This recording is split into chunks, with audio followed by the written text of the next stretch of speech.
Good evening, everyone. We'll be starting momentarily. Thank you for joining us this evening. We're just letting everyone get connected. We'll start in a moment or so.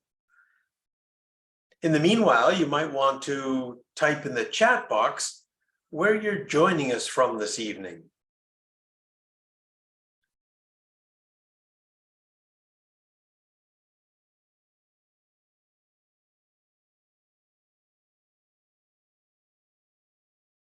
All right. Orlando, Maryland, okay. Maryland, wow. It's me. Sure. All right. Good. Again, thank you for joining. We'll be starting in a moment, just letting everyone get connected to the call. And in the meanwhile, you can always... Long Island. All right. Got a lacrosse game going on out there, Jeff? Or something like that? All right. Alabama. Excellent. Ohio. Okay, we've got lots of people from all over. Good. That's exciting. In the low 30s. Oh. Are you related to that quarterback that used to be in New England before Tom Brady? Mr. Bledsoe.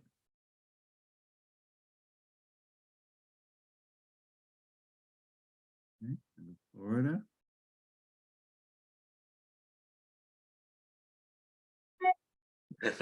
He never, oh, Jeff. That's awful.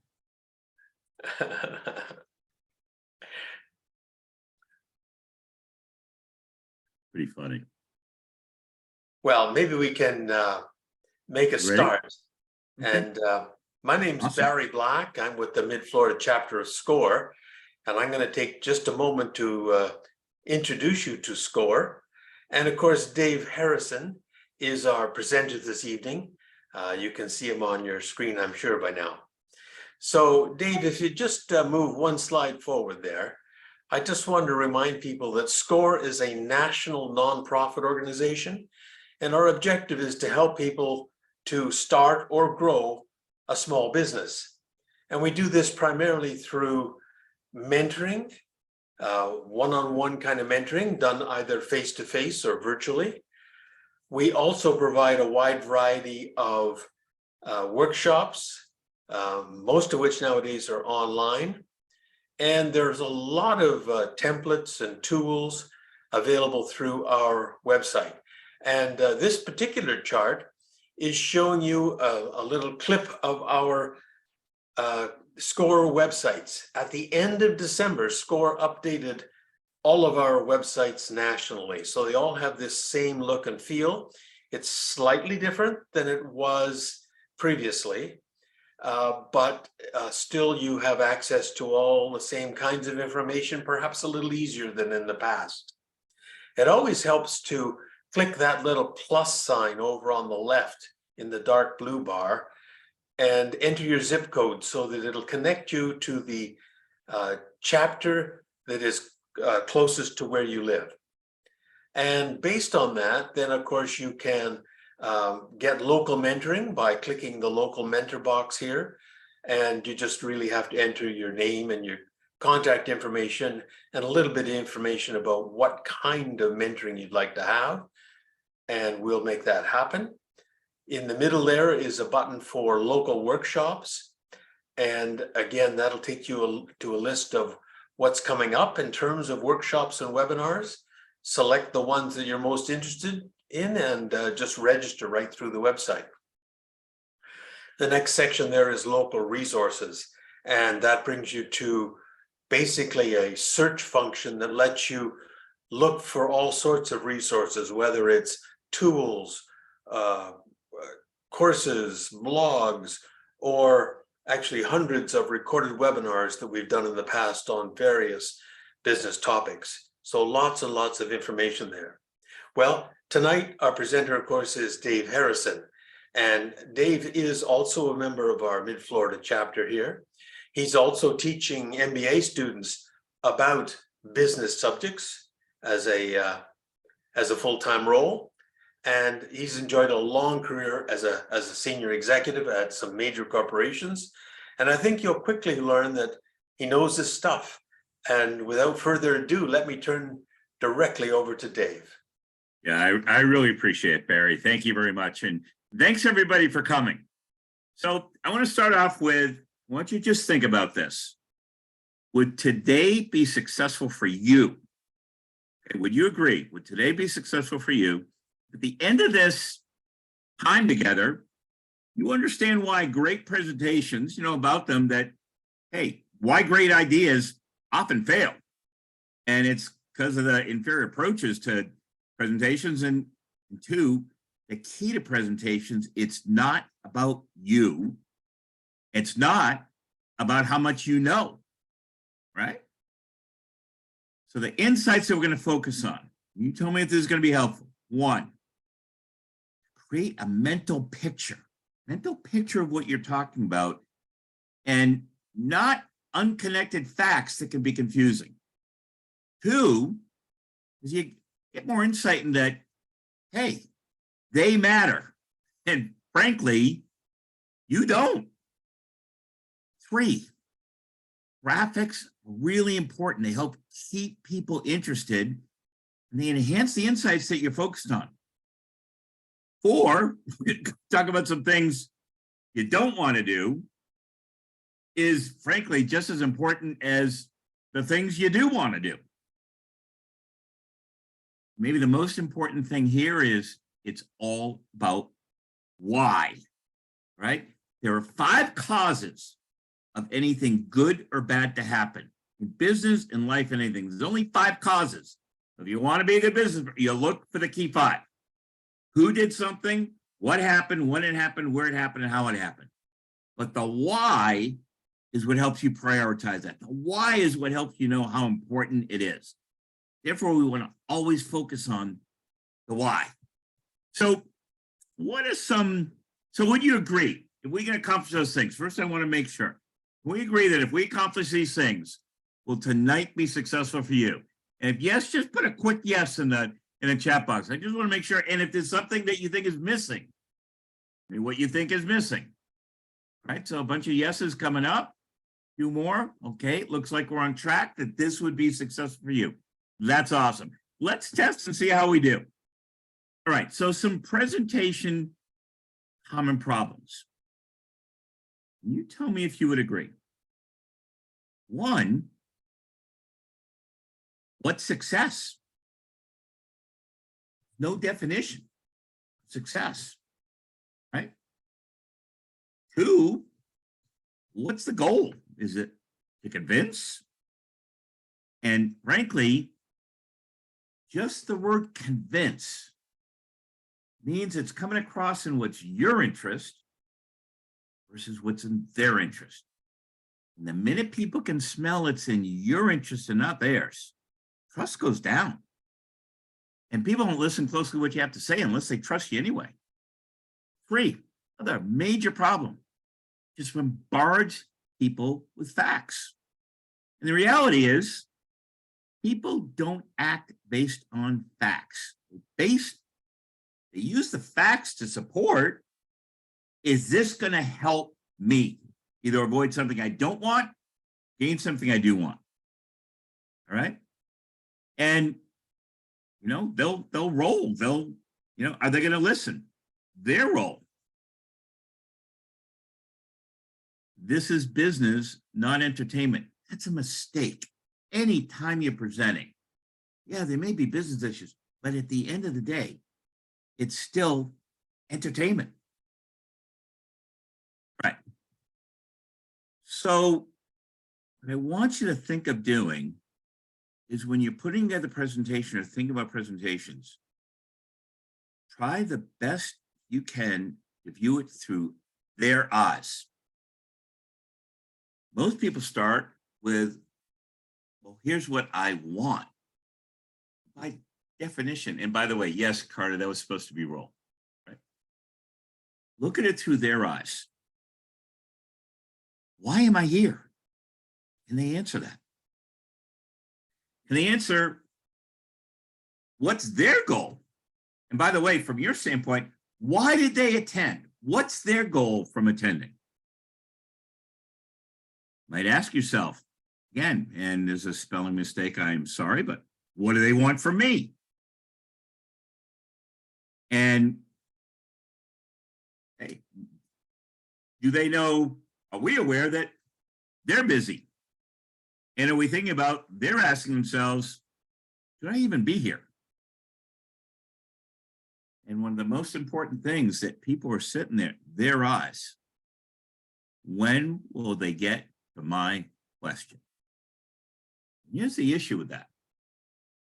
People come in often with questions. They don't listen carefully to what you have to say until you get to their questions. Which, by the way, you notice one thing you saw me do right away. And in a live session where the audience is live, it works even much better. Notice I start every presentation with, let's define success. And put forward a hypothesis. Would this be successful for you if we accomplish these things? Why do I do that? One, they're now buying in. Two, if it didn't answer their question, usually at this point, especially in a live session where, unlike online like this, with an audience, they're going to tell me, you know, I hope you talk about this as well, right? Rather than waiting around. So defining success up front is a few things. One, it says to them, hey, this presentation is about you. You're the one who's important.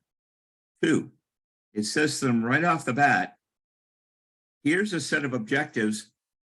Am I missing anything? Is it going to be helpful? Three, what that means, they've now bought in. Four, if they have any questions you didn't plan on, you now know what they are and you can decide how you're going to handle them. You can handle them in one of three ways. One, can I get back to you? Two, I promise to address that during the session. Gives you time to think about it. Or three, answer right then and there, right? The most important part is people act when they feel successful.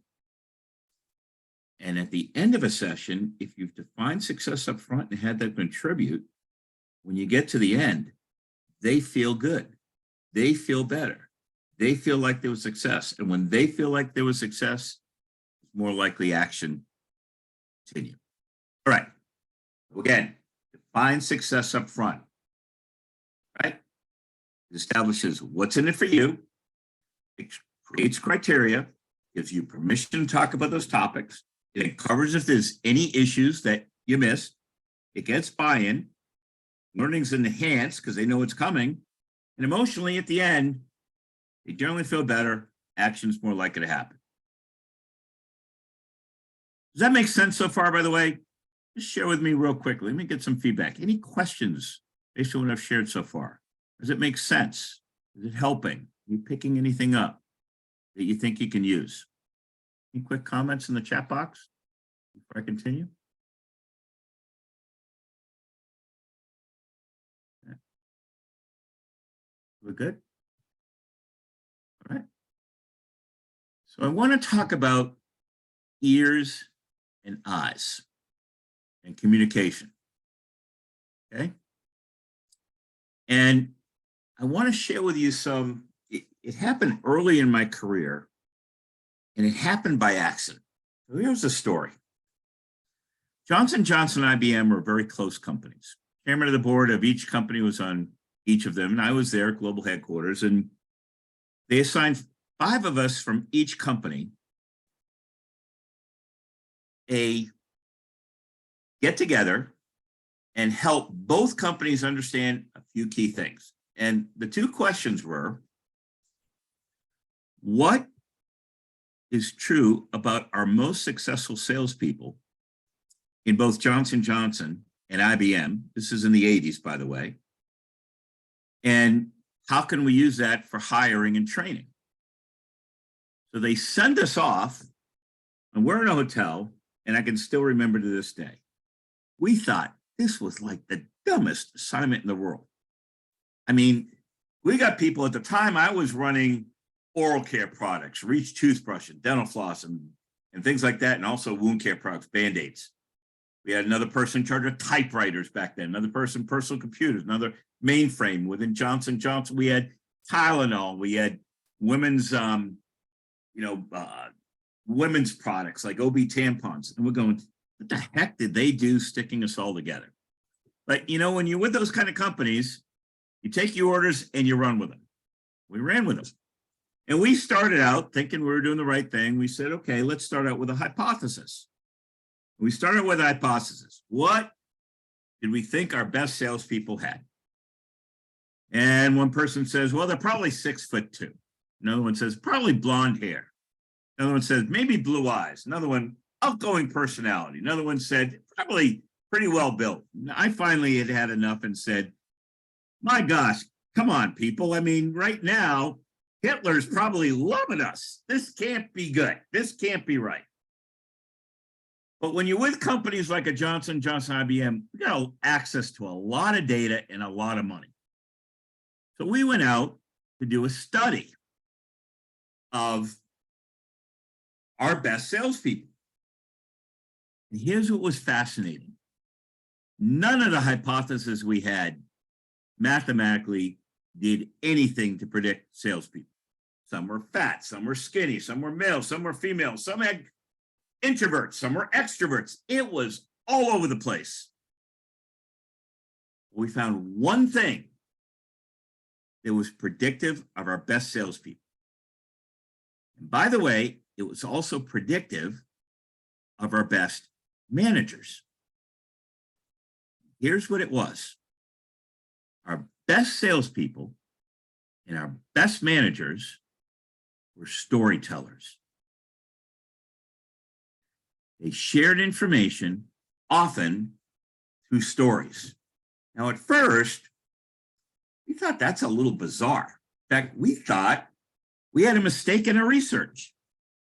But again, IBM and Johnson & Johnson, we had a lot of money. So we brought in some experts to help us understand how is it that storytellers ended up our best salespeople and our best managers.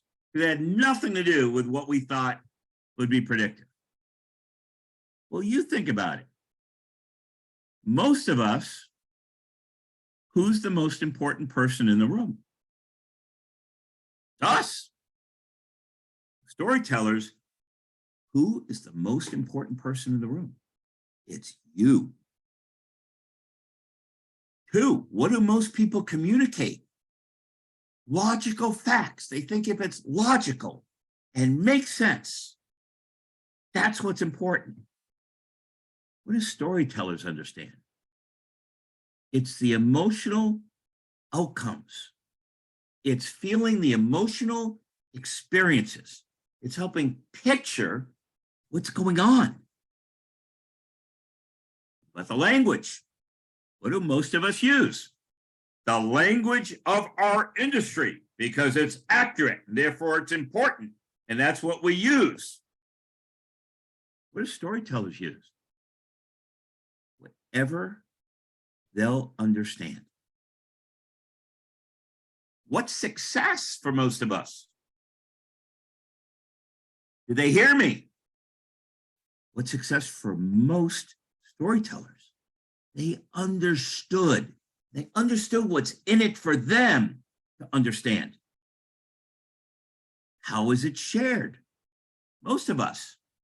Let me tell you about it. What storytellers do. They engage you. They bring you in. You're part of it. Where's the focus? Most of us. Who did something? What happened? Who it happened? Where it happened? How it happened? It's the who, what, when, where, how. Where do storytellers focus? The why. The why is where insight happens. And by the way, got a little assignment for you. That if my hypothesis is right, it's going to be life-changing for you. It's not what you expect. I want you, following the seminar for the next 2-3 days, eavesdrop on other people's conversations. At home, with friends, in the business world, in supermarkets and drugstores. I want you to eavesdrop. Here's my hypothesis. You're going to hear people talk about who did something, when it happened, where it happened, how it happened. You're going to hear the who, what, when, where, how. It's going to shock you is you'll hardly ever hear why, which is bizarre. What it says is, if you identify this, if it's true, we're not wired to explain why. Here's why that's a problem. When we don't explain why, trust drops. You have a child, if you've ever had a child, and you tell them what to do without why, you know you're lucky if they do what you ask them to. But if you explain why, your odds go up.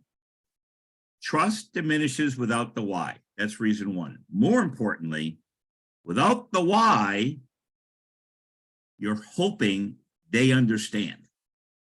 Because who, what, when, or how are facts. Why is what brings its context and perspective. The key to being great at presenting is do what's not natural. Make sure you explain the why. What's the strategy for most people? I'm trying to convince you. Think about what you hear about people when they talk about sales, anything. I'm going to try to convince you. No, people can smell that. The key is focusing on how you can help them. That's what storytellers do. So in summary, we're wired to share facts. That's our comfort zone. Safer. Customers, employees are wired to conclude and make behaviors on their overall opinions, not the facts, because it's safer. Because if I make decisions on my opinion, I can never be wrong. With facts, I might be wrong.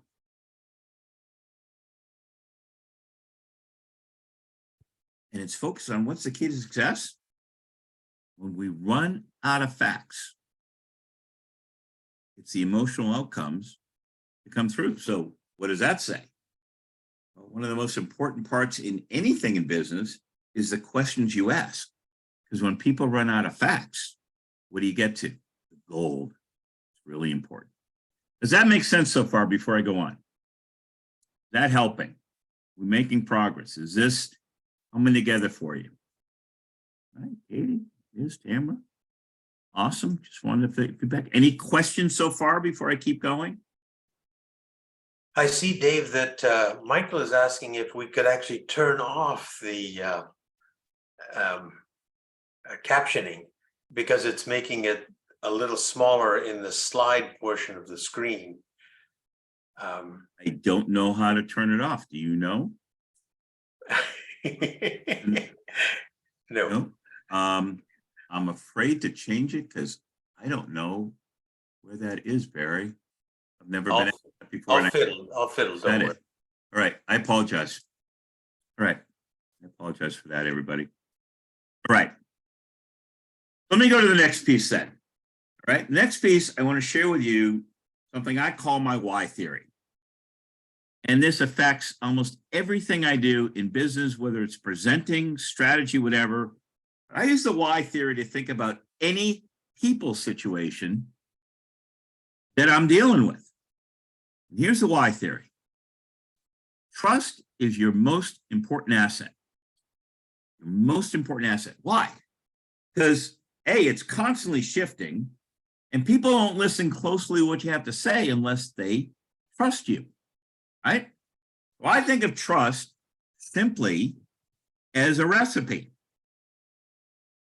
When you demonstrate respect and you care for other people, they tend to trust you. And the ingredients of the recipe, I just find when you do what's not natural, explain why. And when you do a lot of what you do through questions, those two things demonstrate care and respect. When you demonstrate care and respect, you get more trust. So that's part one. Once you have trust, the second part in dealing with people is creating insight. And it's two parts. your insight, their insight. Where does insight come from? Your job is to think chess, right? The who, what, when, where, and how, right? Who, what, when, where, how. Those are the facts. And then you use the why to help you figure out which of those is most important. You're thinking of all the implications. You're creating insight.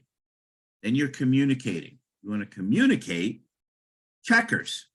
It's still cause and effect. It's still the key facts. Who, what, when, where, how, and why. You're not focused on all of them. You're focused on the most important ones. Think chess, communicate checkers. But understanding when you're dealing with people, whether it's shareholders, whether it's employees, whether it's customers, anybody else that has other options, you're looking for them to take action. And what do people base their action on? It's the experience that you're helping them avoid or gain. It's what's in it for me is how most people determine their action. And if you don't get to what's really important to them, the experience that they're trying to avoid or gain, you're not likely to gain action. And I use this for any time I'm dealing with people. Again, before I go on, does that make sense? We're good so far. Is this helping so far? And any questions? Any questions so far? Okay. Looks like it's helping. All right. So, what are some of the inside ways of accomplishing trust? Recipe, care and respect. The ingredients is more questions, less telling.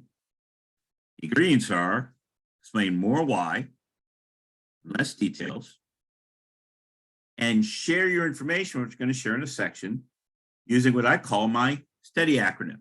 Now, Sarika asks, now make sure explain that cause and effect one more time. Yeah. There are 5 things that cause anything good or bad to happen in a business. Frankly, in a personal life too. There are only 5 things that cause anything to happen, Sarika.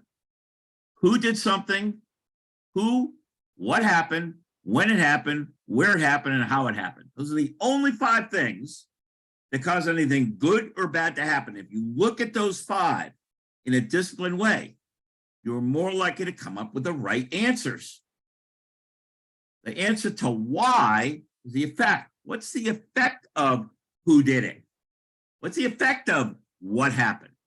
What's the effect of when it happened or where it happened and how it happened? What was the outcome of that either caused something good or bad for somebody else? Sarika, did that help?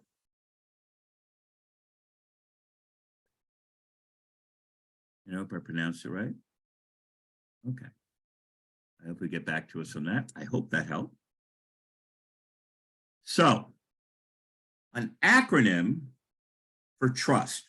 I used to do in business, and everybody who worked for me had this on their desk. I was a fanatic, having come out of Johnson & Johnson, how important trust was. And I came up with this acronym. Anything that I thought was really important to whoever I was talking to, it was a shareholder, employees, customers, people who had other choices. And the most important information, I said to myself, instead of telling it, how can I make it steady? What does that mean? Instead of telling the information, how might I use a statistic? Because by definition, a statistic is shared, not told. Example, very successful campaign. 9 out of 10 hospitals use Tylenol. Why would you trust your family's health to anybody else? Notice that shared information, opposed to told or bragging, which lowers trust. Another example of steady is, can I use a testimonial for that important piece of information? An example. I lost 150 pounds eating at Subway. Jared, if you stuck with that versus the other things you got to do later, you'd be still rich and not in jail. But the point is, the testimonial, what someone else said, shared information. 3, expert opinion. What an expert said about your product or services. Share what an expert said. Example, Crest is registered by the American Dental Association. A, analogies. It's sort of like this.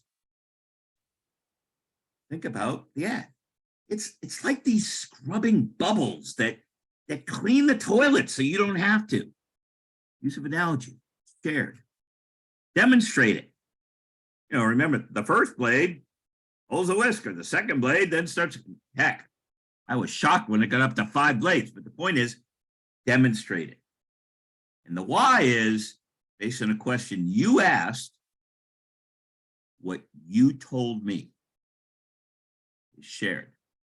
Take the most important information that you hope they hear, trust, and believe that will help them see what's in it for them. Use you as the option. Shareholders, employees, stay with the company, customers, buy from you. What's in it for them? And that's how you use the steady model. Does that make sense? Any questions about that? Please give me a quick in the chat room. That helping so far?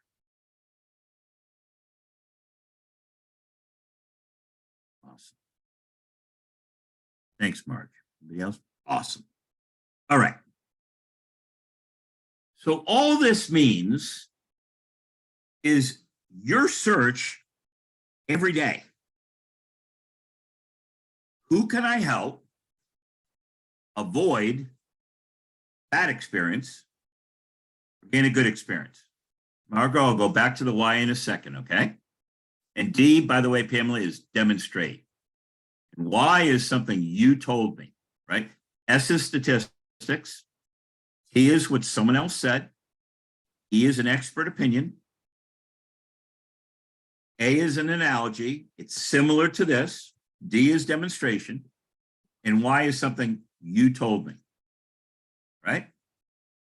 And the key, Nancy, to the trust, the Y theory is 3 key parts in dealing with people and thinking it through and what's going to work. 1, am I strategically, constantly focused on, will they trust what I have to say? Will they trust me? If I demonstrate I care for them and respect them, I'm more likely to have trust. And the ingredients, the more I talk to them through questions in the business environment, and the more I explain why those things enhance care and respect, and therefore trust. I'm constantly thinking about with everyone I'm dealing with, how am I doing on trust? The second part of the why theory is insight. My insight, well, I understand it all, and then be able to make the complex simple so they understand it. Not because you're smarter, because you're the expert. You're giving them the information they need so they're comfortable with what they need to do. Insight comes from cause and effect. 5 causes of anything good or bad to happen. How do you know how important they are to prioritize them? It's the answer to why. And the last part of the why theory is what drives action with anybody. People, they have other options. Shareholders have other options. Employees have other options. Could work elsewhere. And I always ask myself, they have other options. It's not what's important to me. What's important to them? What are they trying to avoid? What are they trying to gain? Give you a quick example. So if you've had sales training before, you've probably learned about features and benefits. The key to features and benefits is show them a feature, show them a benefit, and theoretically they're going to buy. By the way, I'll tell you up front, it doesn't work. I'm going to give you an example. Using feature and benefit sales training, if I say to my wife, I've got this new shampoo, Kathy, I've got these special ingredients, it's a feature, to make your hair really shining. Now, sales trainers will tell you feature, the ingredients, and that benefit is the shiny hair. And I'll show you why it doesn't work. What's important to take away from this lesson. If I then say to her, I've got a second shampoo. It's got these special ingredients. Kathy, it's going to make your hair really shiny. But when you and I go out with our best friends the Balder Saturday night, you're going to just feel so beautiful and confident. See the difference? The key is not what your product does. The more we know about our product, that's what we tell them. Most people sell, communicate the shiny hair. It's our comfort zone. We know our product.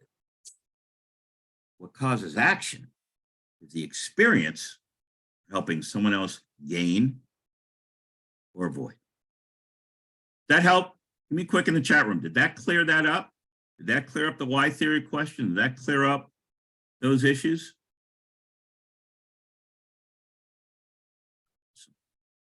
Awesome, awesome, awesome.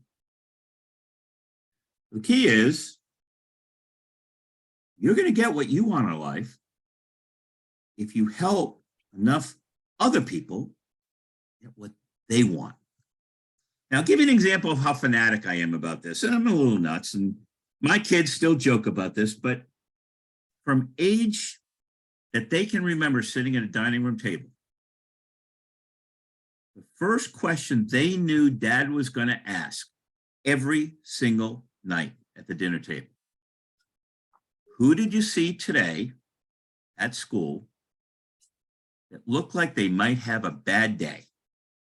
And what did you do about it? And who did you see at school that you saw an opportunity to help them have a great day?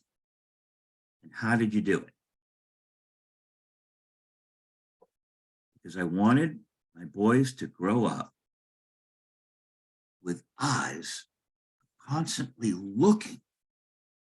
How can I help the world be a little better off because I was there? And that ties to this thing from Zig Ziglar. You're going to get what you want out of life instead of focusing what's natural on yourself. How can I help as many people as I can get what they want? It's amazing how that comes back. So let's get a little bit more pragmatic and a little bit more into this to see how this goes. So we're dealing with messaging, and other people have a journey they're going through with us, right? So at first, they're unaware maybe of what we have. They first need to trust us and trust the information they're getting. And here's what's really important here. Think about if you've ever, picture someone going through 50 resumes.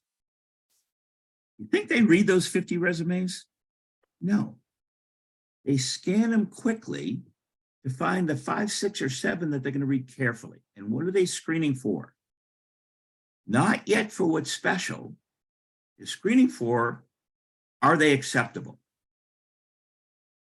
Once they have acceptable, they could focus on, is there any differences that add values? So the first thing to understand about the brain process is people first rule you out before they rule you in. They rule you out on, well, you don't fit my core requirements. The first thing you need to communicate is, I fit your core requirements. The basic things you expect. And I'll share an example in a second. And that's the trust part, right out of the why theory. You got what I expect. You seem to have what I need and want. I've ruled out others so I can focus my attention on you and a few other options. Second portion of their journey towards what's in it for me, their action, is, did you grab my interest? Here's the most important thing I want you to take away from this. People remember what they didn't expect. People remember something that was special. So one of the worst things you can do in business is say, Oh, this is our promotion this month. We're giving everybody this. Doesn't exactly make them feel special. Share information that's unexpected. They'll remember you. Give me an example. From age 15 to 19, I happen to have been a pretty good drummer. Back then, most drummers couldn't read music. And I happened to be the studio drummer for Moody Blues and Ted Nugent. In fact, frankly, when I wanted to get out of music, because I fell in love with a woman who was not going to marry a musician, I mentioned to Ted. He got me a job with his brother, and that's how I ended up at Johnson & Johnson. I worked for his brother for 9 years, Jeff Nugent, and then he went on to be CEO of Revlon. I'm still confused how those two people came out of the same woman, with the same dad, in the same house, but that's a whole nother story. The point is, I mentioned in every interview, whatever, by the way, I found some way to put in the conversation, which I even just did with you. My guess is if you forget 95% of what I say, you're going to remember, hey, that guy was a studio drummer for Ted Nugent Moody Blues. People remember what they didn't expect. 2, the second part of insight is once you're acceptable, making it real easy to see how you're different than their other options. Your difference is going to create less experiences that they don't want. It lowers risk for them, and more gain that they do want than they want. People value the differences once you're acceptable. And then 3, what drives action? Why now? What are you promising me, and what are the next steps? That's a journey. So you want to shape everything you have around that journey. So let me give you an example, right? So years and years and years ago, at Johnson & Johnson, we're looking at a lot of categories for new products. And one of them, which people thought was really dumb, back then, toothbrushes were 4 for $1. We said, okay, what do you need to be acceptable? What do people expect from a toothbrush? We went through it all and we narrowed it down to, because people only remember a few things, expect healthy gums and remove debris to keep my teeth clean. We said, what might grab their interest? They didn't expect.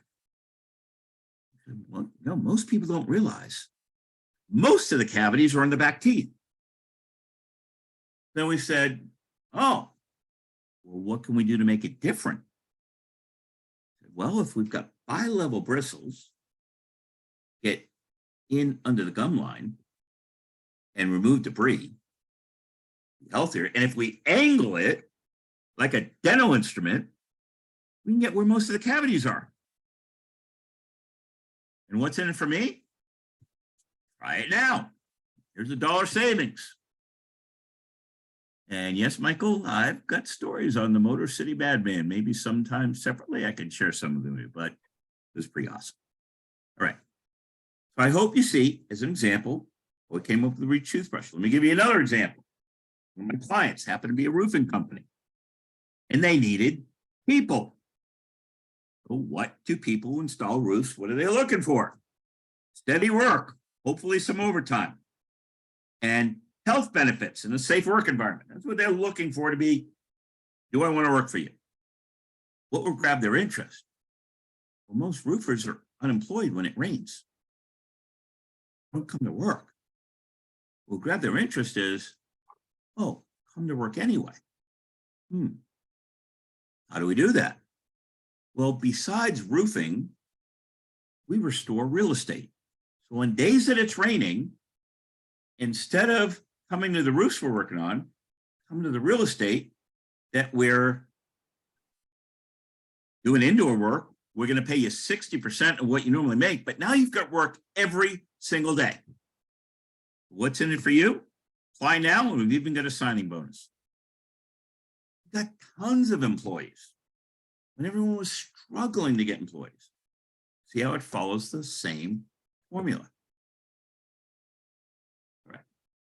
Before I go on, any thoughts, questions? Is this making sense? Is this helpful? Want to make sure you're still with me before I keep going. You doing all right? Quick things in the chat box. Let me know. Good? Good.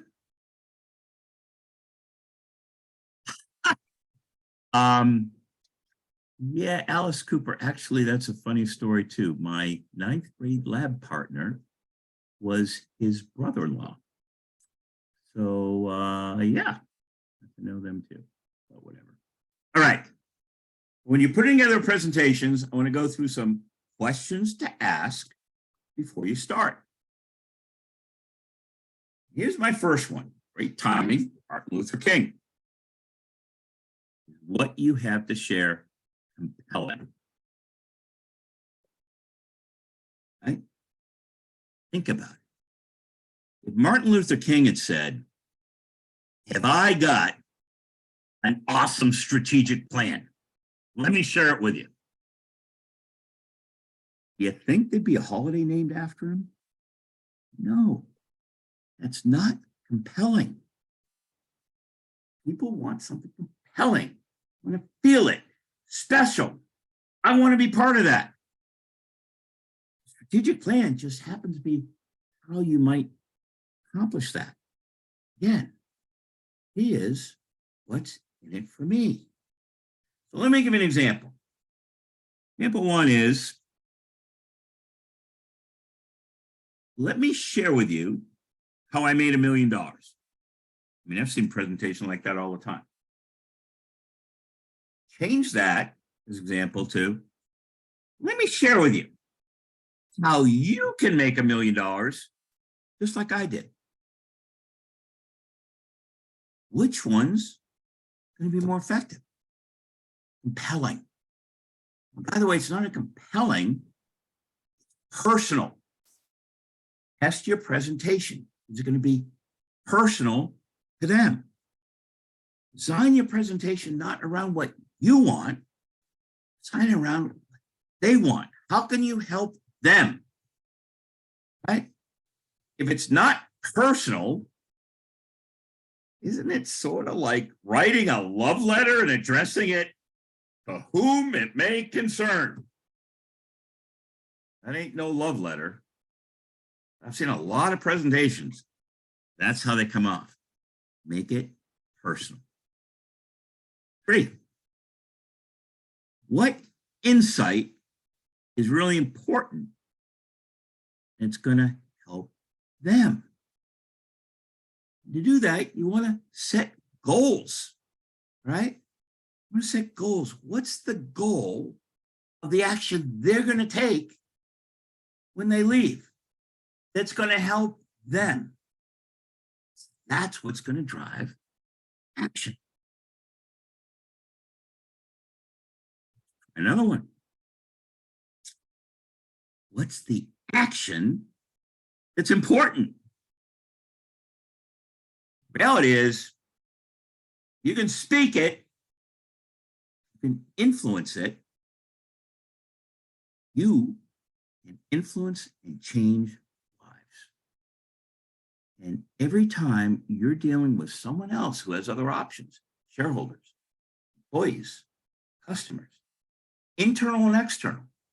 I think of a customer as someone who depends on me inside a company. If someone's depending on me for a report, they're my customer. How can I help them? That's the view. How can I help them? Another important part is, therefore, remember I said, think chess, communicate checkers. Is your presentation that kiss the audience? Keep it simple, stupid. If you can't explain it, you don't understand it well enough. The first thing SCORE does, dealing with entrepreneurs, you can't get your message. There's another presentation I've done. If you haven't seen it, there's a tape of it on SCORE. You know, that's your elevator pitch. What's the key here? The key is this. You add value by thinking through the complexity, chess, making it simple. You can take the complex and make it simple, important, actionable. You've added value. What's the difference? Story versus facts. How they connect. Talk about. Storytelling is the most powerful way to bundle facts. They're not going to remember the facts. They remember the core, what's in it for them. And remember, strange, people remember opinions that they walked away with. Reason is, opinions, they're safe. They'll never be right or wrong. They make decision on facts. Subconsciously, we don't use facts to support opinions. With facts, we might be called out. Again, storytelling, help them visualize. Another way of thinking about it is we tend to pick up facts through our ears. We tend to picture the experience and trust through what we can visualize. I don't just mean through the eyes, I mean in our brain. Picture the situation. Think about it. Logic comes through the ears, important, supports the facts, but trust, insight, comes through what we can visualize. Again, goes back to storytelling. Don't try to include everything you know, right? You got more to share. Speak less than you know. The key to presentations is not sharing how smart you are at all. The key to presentations is they see how the information you shared is going to help them. Ask yourself, are they going to be bored? I found I could say things with colors and shapes. Couldn't say in any other way. Are you using color? Are you using, notice as an example in my presentation, notice, may not have picked up, how do I help tell the story? I have a headline and a subheadline. You notice that on every chart. Look at this one. Will they be bored? Well, what's the context? Get a test in your presentation. It's just one of the techniques I use. What will they remember? I've learned people are going to forget what you said. They're going to forget what you did. Never going to forget how you made them feel. What will they remember? What did they feel? By the way, you can make any topic interesting. There's no such thing as a boring topic. Only thing there is some boring people. You can make anything interesting. And by the way, a lot of you may be saying at this point, well, yeah, but I get scared. I get anxious. So what? One technique I remember when I was at Johnson & Johnson, I was scared stiff to make presentations. I remember in training, the trainer told me, Dave, here's what I want you to do. I want you to look out at the audience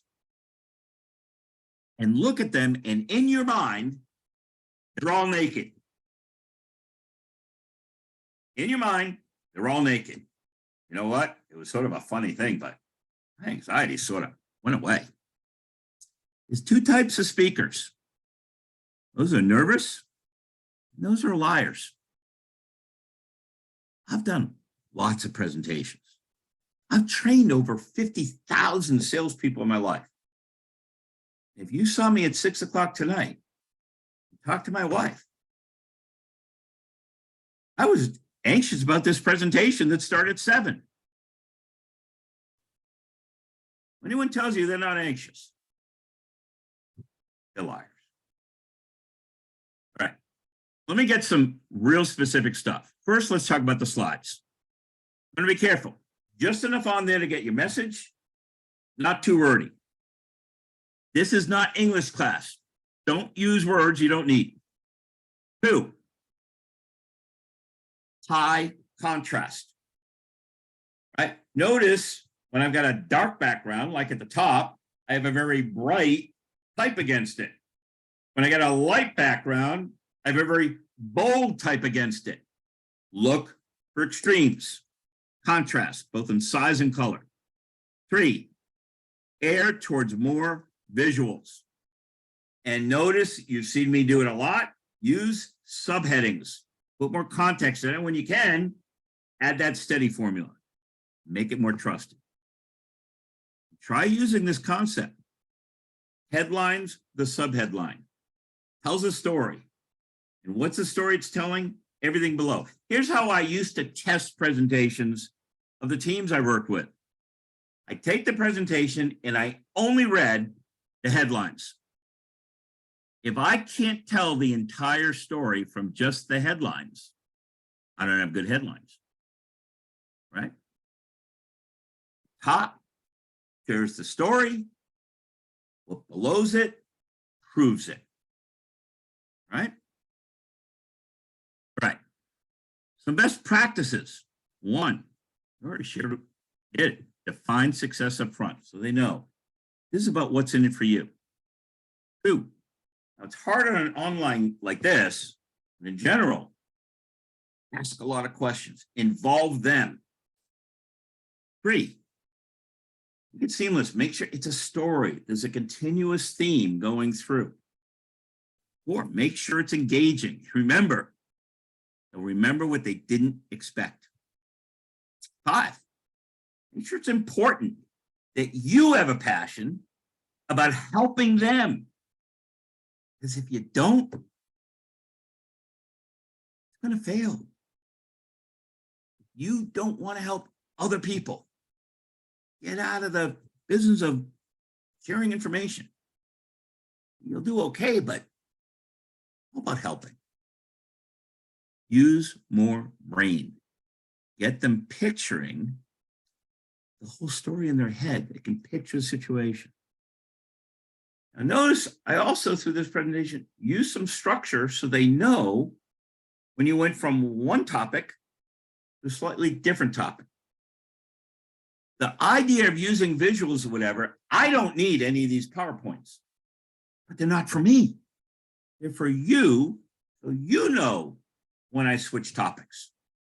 Makes it easy to learn. When you can, involve a team. And here's one of the weirdest ones, and the most important. To trust, people listening and acting. Show teeth.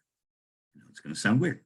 Show teeth. I remember in my career, is one day the good news was, I'm getting a sales force of 250 people. The bad news was, all of them were pharmacists. I just spent the first 2 days of training teaching pharmacists how to talk and still show teeth. Think about it.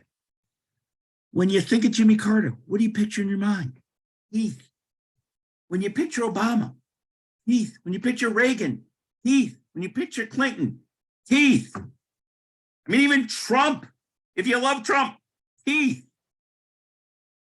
Showing teeth generates more trust, generates more warmth, more likely to listen. Even on serious topics, show teeth. So what's worked best in presentation? 1, the opening has a hook. It grabs them. 2, you accessorize it. Use videos and pictures and visuals, whatever. 3, you reference lessons that they've heard before. 4, it's got a theme. It's connecting the dots. When you close, this passion pulls it together.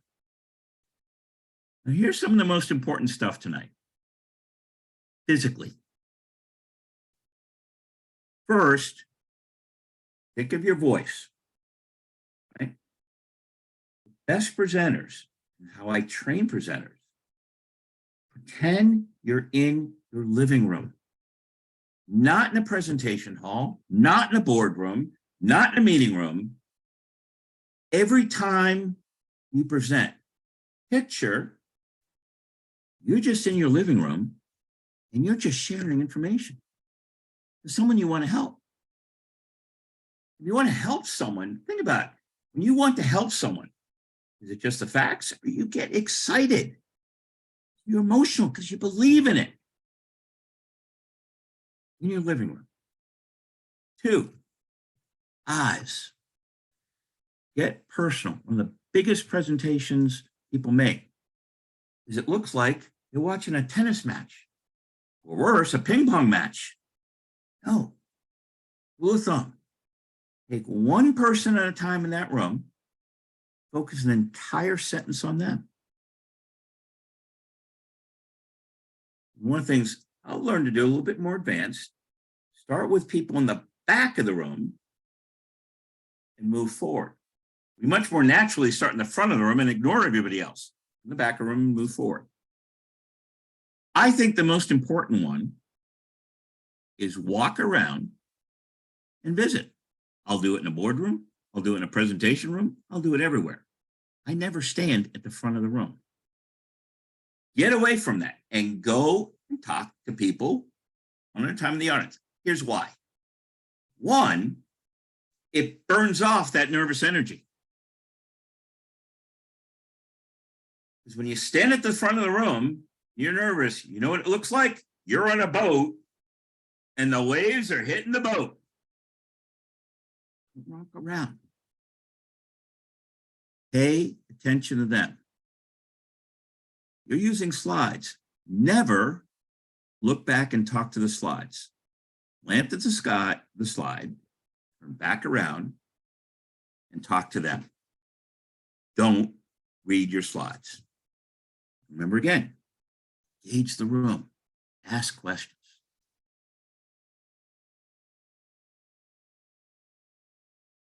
Graphically, start at the top. Top sells the story. What's below is just the proof. Put a subheadline under that story. That mini headline adds context and flavor. By the way, add. Who's on this team? 2, pictures and graphs can drive your point. Use them. Use them to help people understand. Like comparisons. Don't make them search for it. Make it easy. Don't create a mental picture. 2, anytime you've got a caption, a picture, or anything, put a caption under it. Don't assume they'll know why it's there.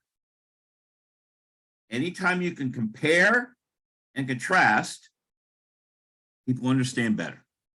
And it's more interesting. Do comparison, contrast as much as you can. And some tricks of the trade, little tricks of the trade, because remember, at Johnson & Johnson, we had a lot of money to study what worked. You notice a lot of my headlines I use, like look at the top of this one, ... Why do I have 3 dots after graphically? As I know, 3 dots subconsciously say to the brain, stop for a second, pause, and then continue. You notice oftentimes I'll use a question mark. I use question marks. It says to the brain, stop and think about this before you go on. Another thing you'll see me do a lot is a hyphen. It says, I just told you one thing, the next thing's sort of related, but they're both important. Using hyphen says they're both important. You notice a lot of times I'll use 1, 2, 3, or step 1, step 2, step 3, or A, B, C, D, because people remember sequences better than just information. Information that informs. Get the thought down. Avoid sentences. You can ask, is it steady? There are elements that you can use that drive trust. D, have fun. They will too. Hear what was unexpected. They'll remember, show teeth. Don't take yourself too seriously. And educate. Cause. Who, what, when, or how. Cause something to happen. How do you prioritize it? It's the why. And marry those together. and ask yourself, I know this is going to sound strange. I picture when I run a presentation, I picture a parrot on my shoulder. And the parrot is a well-meaning parrot. They want to be helpful, but they're a little obnoxious. And if the parrot, after what I just said, can say, hey, so what? I add more information. When I run out of facts, I'll get to what's really important. The why. Experience, avoid or gain. So a few summary thoughts. Think of a presentation like an Oreo cookie. Remember the beginning and the end. Think about movies. Remember the beginning and the end. Think about songs. Remember the beginning and the end. You're into classical music. Remember the beginning and the end. 2, your energy. Be more like a 4-year-old. Have fun. 3, success. Find it up front, create criteria, use that as a plan, and use color, use contrast. They can read it. This is a summary of best practices. In your copy, use both headlines and subheadlines. 2, in your copy, use minimum words, no paragraphs. In your copy, make it thought-provoking. And it supports, it doesn't do your presentation. If they can read your presentation, they don't need you. Strategy. What's the purpose? Why should they care about this? Engage the audience, get them involved. Make sure that beginning, the end are strong. That's what they're going to remember. And that closing, make it a clear conclusion. Graphics, high contrast with colors, visuals, put a caption under it. So they're certain why you put it there, what the conclusion was. Support the story with the conclusion and make sure it's consistent throughout the presentation. In your approach, define success up front, ask a lot of questions, have fun, show teeth, use that inspiring voice of yours. Well, you agreed at the beginning tonight would be successful for you if you understood, why and how presentations help you. Go back. What did we say the definition was? Did you gain insights? Why to create a mental picture? Why you focus on them, they're who matter. Roll of graphics, turn it into a story, make it interesting. Things not to do, just as important as what you do. At the end of the day, it's all about insight. Insight comes from the why. Who, what, when, where, how, causes, prioritize, it's on the why. That's the proof. So, Harry? Dave, we had a couple of questions related to previous charts, asking if you could just go back. I think one of them is called What Worked Best is the chart. Okay. Back. Tell me the chart that you mean, Barry, and I'll go back to that. That one, I think. Okay. And let me look at these questions real quickly too. I'm going to hit a few of those. Krista asked about, you never sure have graphics. I think so. Remember, the graphics is designed to do 2 things, make it come alive, but as importantly, when we talk, we know exactly what we're talking about. For them, it sounds like a continuous paragraph and they're not sure when you switch topics and information. So graphics help block the information out and they're more likely to understand it. So yes, ideally, always use graphics. Ideally, not absolute, but always use graphics. All right. Let's see what other questions I have here. One of the questions is, what about introverts? And I'm not sure if you mean as the presenter or the audience, but let me try it another way. actually most people don't. What is an introvert? What's an extrovert? It may surprise you. An introvert only means, through psychology, they tend not to share about themselves. But it doesn't mean they can't perform. Give an example. Johnny Carson, one of the most famous television people, one of the most famous comedians, one of the most famous interviewers in our history. He was a complete introvert. You may not have noticed, you hardly learn anything about him other than he had divorces on any of his shows. The key has nothing to do with extrovert and introvert. Key, how can I help them achieve what they want? What do they want to avoid? What do they want to gain? If you focus there, you'll be fine. Right? See what other questions we have here. So Dave, would we be able to send a copy of the slides out to the attendees? Absolutely. In fact, Barry, on my last slide, right? My last slide, anyone tonight, or it can be tomorrow. You still see my slides? Nope. I could just mess that up. Let me do this again. Yeah, Michael's just posted the link again. Okay. Can you see my slide now? Yes, we can. Yes. Okay. If any of you want to write to me, david.harrison@scorevolunteer.org, I will send you these slides. Two, I know Barry, you'll be publishing the audio of this with the slides at some point in the next few days. Is that correct? I hope to get that out later tonight. Certainly by tomorrow, we'll have a copy of this up on the website. Yes. That's awesome.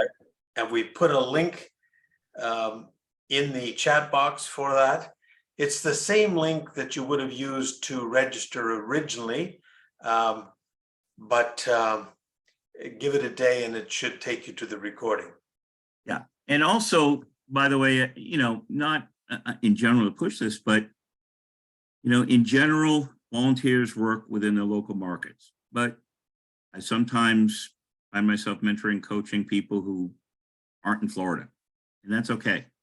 If you want to request, if you think there's some stuff here that can help you in your specific needs, just request me as a, I think Barry, right? They just request me as a mentor, and Yep, exactly. that's what we're here for. The reason I joined SCORE is I look at the world as most people are takers, and the types of people that are in SCORE, the givers.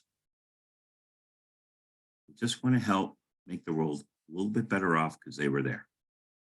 And that's what it's all about. Andrea's asking if we can include a link to your previous presentation that you mentioned. I think the one on elevator pitch. Yeah, Barry, I'm not quite sure how to do that. Can you? I'm sorry. No, that's I should be able to do that. However, we've just updated our SCORE websites at the end of December, and I must admit that 45 of our recorded webinars have disappeared, including the one that Dave did on elevator pitch. And we are working to get that posted again, but it is not there at this instant. I apologize for that. But Barry, could they write to you, and eventually when you have it, can you send them the links?